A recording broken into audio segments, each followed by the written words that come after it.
utang mo, di mo pa nagkakayaran. Gusto mo ipabarangay kita pag ikaw, pinabarangay ko, tignan mo, nawawalan kita na rin ng anak niya mo.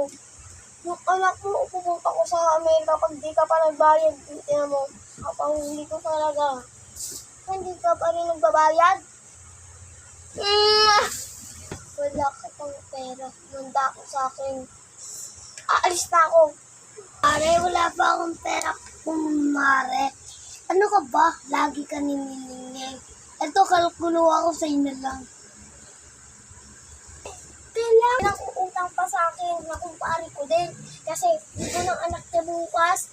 Kaya magbayad ka na. Kung hindi, papabarangay na kita. Ilang araw na magkapasko na. Hindi ka pa rin nagbabayad. Ha? Ano ka ba? Dapat kung ang utang ka doon sa iba, tagal-tagal mo magbayad. Huwag talaga. Pag ikaw hindi ka